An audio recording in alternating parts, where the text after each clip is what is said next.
ओं सूर्याय नमः। ओं ह्रीं घृणे सूर्यादित्य श्रीं। ओं ह्रीं घृणे सूर्यादित्य श्रीं। ओं ह्रीं घृणे सूर्यादित्य श्रीं। ओं ह्रीं घृणे सूर्यादित्य श्रीं। ओं ह्रीं घृणे सूर्यादित्य श्रीं। ओं ह्रीं घृणे सूर्यादित्य श्रीं।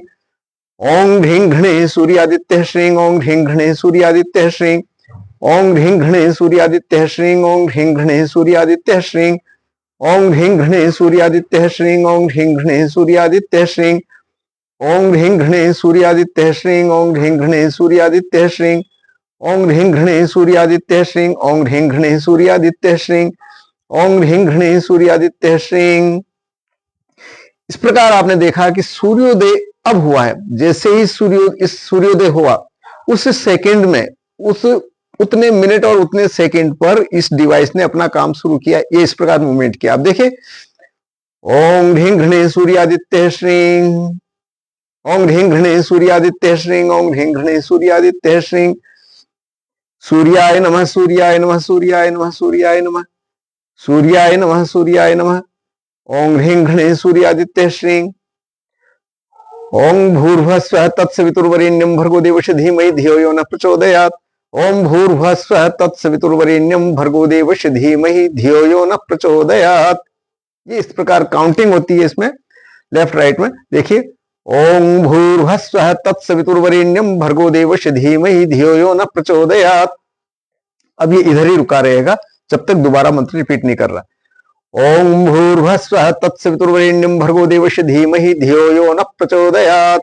ओं भूर्भुवः स्वः तत्सवितुर्वरेण्यं भर्गो देवस्य धीमहि धियो यो नः प्रचोदयात्। ओं भूर्भुवः स्वः तत्सवितुर्वरेण्यं भर्गो देवस्य धीमहि धियो यो नः प्रचोदयात्। ओं भूर्भुवः स्वः तत्सवितुर्वरेण्यं भर्गो देवस्य धीमहि धियो यो नः प्रचोदयात्। ओं भूर्भुवः स्वः तत्सवितुर्वरेण्यं भर्गो देवस्य धीमहि धियो यो नः प्रचोदयात्। इस प्रकार मंत्र के साथ में ये डिवाइस मूवमेंट्स करता है जब सूर्योदय होता है। तो जो विद्वान लोगों ने कहा कि भाई सूर्योदय के पश्चात ही गायत्री मंत्र का जप करना चाहिए, यह सत्य है। एक बात, इस वीडियो के माध्यम से मैं विशेष संदेश ये देना चाहता हूं उन सभी ज्योतिषियों को जो ज्योतिषी महानुभाव ज्योतिष का कार्य करते हैं, वे इस पर चिंतन करें, मनन करें और विचार करें कि सूर्योदय का जो समय पंचांगों में जो उद्धृत है, लिखा हुआ होता है, वह गणना क्या सत्य है या मेरे से कहीं गलती हो रही है। तो मैं इस प्रश्न को लेकर के मैं कई विद्वानों से संपर्क कर चुका, लेकिन किसी ने मुझे संतोषजनक जवाब दिया नहीं है। मैं आग्रह करता हूं कि मेरे इस प्रश्न का उत्तर दें कि सूर्योदय का समय जो पंचांग में दिया हुआ है स्थान के हिसाब, स्थान के अनुरूप, वह समय इससे मैच क्यों नहीं करता। इससे मैच करता हुआ समय होना चाहिए। अगर इसमें है अगर पंचांग में गलत है तो फिर आपके द्वारा बनाई गई जो जन्म कुंडलियां या उससे की गई, उसके आधार पर जो की गई गणनाएं, वो सब तो सही होगी नहीं। इसी प्रकार कोई ग्रह अगर अस्त है तब भी ये डिवाइस से मुझे मालूम चल जाता है कि ये ग्रह अस्त है। कोई ग्रह वक्री है तब भी इस डिवाइस से हम निर्णय कर लेते हैं कि कौन सा ग्रह अभी वक्री है। तो कहने का मेरा तात्पर्य, जब ग्रह वक्री होता है अथवा जब अस्त होता है, दोनों ही अवस्था के अंदर वह ग्रह अपनी ऊर्जा छोड़ नहीं पाता, अपनी ऊर्जा को प्रकट नहीं कर पाता। दिन के अंदर चंद्रमा की ऊर्जा नहीं बनती क्योंकि चंद्रमा अस्त रहता है। इसी प्रकार रात्रि के समय में सूर्य भगवान अस्त रहते हैं, इसलिए उनसे संबंधित ऊर्जा या उनके मंत्रों की ऊर्जा या अनुष्ठान का महत्व नहीं रह जाता। तो मित्रों, इसी प्रकार आप देखेंगे कि कोई भी ग्रह अगर सूर्य देव के साथ है तो वह अस्त होता है, वह दिन रात अस्त ही रहता है।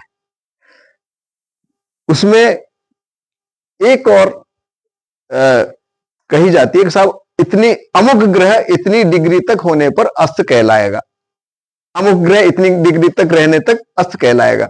वो भी मुझे थोड़ा भ्रमित करने वाला ही लगा, क्योंकि भ्रमित इसलिए कह रहा हूं कि मैं जब उस राशि को पूरी तरह से छोड़ नहीं देता है अस्त ग्रह, तब तक अस्त रहता है, और उस राशि को जैसे ही छोड़ता है तो वह उदित हो जाता है, जबकि पंचांग के अनुसार ऐसा नहीं है, शास्त्रों के अनुसार ऐसा नहीं है। इसी प्रकार कोई ग्रह सूर्य के साथ रहकर ही अस्त कहलाता है, जबकि मेरा अनुभव ऐसा है कि अगर चंद्रमा के साथ भी कोई ग्रह है, यानी कि 2.25 दिन जिस प्रकार एक राशि पर रहता है और वो भ्रमण करता है, भ्रमण करते हुए जिस ग्रह के साथ वो